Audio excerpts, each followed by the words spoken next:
No की सांसें अचानक रुक जाएंगी और उसकी हालत मिनट दर मिनट और खराब होती चली जाएगी। नोना की आंखें पलटने लगेंगी, शरीर ठंडा पड़ने लगेगा और पूरे घर में घबराहट का माहौल बन जाएगा। सभी लोग रोते चिल्लाते उसे उठाकर बाहर की ओर ले जाएंगे।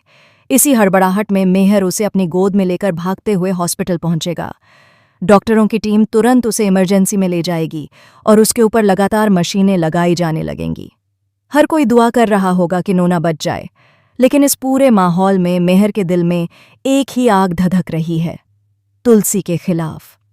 मेहर को लग रहा है कि अगर आज तुलसी ने अपने बेटे का आंख बंद करके साथ नहीं दिया होता, अगर उसने समय रहते नोना की हालत को समझ लिया होता, तो शायद यह हादसा टाला जा सकता था।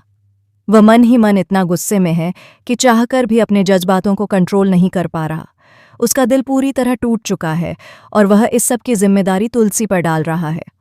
उधर घर में एक और गर्मागर्मी का माहौल बन रहा है।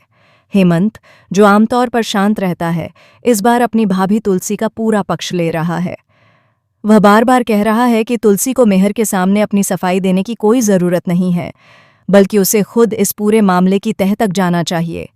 हेमंत के मन में इतनी कड़वाहट इसलिए है क्योंकि उसे यह बात खटक रही है कि मिताली ने अचानक अपना फैसला क्यों बदला।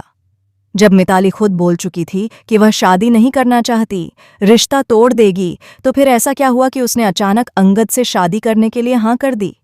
क्या किसी ने दबाव डाला? क्या किसी ने उसे धमकी दी? या फिर उसके मन में पहले से ही कोई चाल चल रही थी? हेमंत गुस्से में आ जाता है क्योंकि उसे लगता है कि उसके बेटे की बदनामी केवल मिताली की वजह से हुई है। वह इस पूरे मसले की जड़ तक पहुंचने का फैसला कर लेता है। लेकिन यहाँ तुलसी भी चुप रहने वाली नहीं है। उसके दिल में भी एक तूफान उठ चुका है। वह सोच रही है कि आखिर मिताली ने ऐसा कदम क्यों उठाया। क्या वह मजबूर थी या फिर उसके पीछे कोई बड़ा राज छिपा है? तुलसी इस बार सच जानकर ही रहेगी, चाहे उसे किसी भी हद तक क्यों न जाना पड़े। दूसरी तरफ अंगद पूरी तरह टूट चुका है। उसे लग रहा है कि उसकी जिंदगी एक झटके में बिखर गई है। उसका आत्मविश्वास डगमगा चुका है और उसे अपने भविष्य की चिंता सताने लगी है। वहीं वृंदा की माँ, जो पहले बड़े बड़े सपने देख रही थी, शानदार शादी, मोटा दहेज, एक संपन्न परिवार, सब कुछ धुएं की तरह उड़ चुका है। उसकी लालच से भरी उम्मीदें एक पल में राख हो गईं और वह खुद को ठगा हुआ महसूस कर रही है।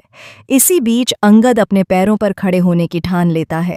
वह अब अपने लिए नौकरी ढूंढने निकल पड़ेगा ताकि वह घर के खर्च संभाल सके, खुद को सक्षम बना सके और किसी पर बोझ न बने।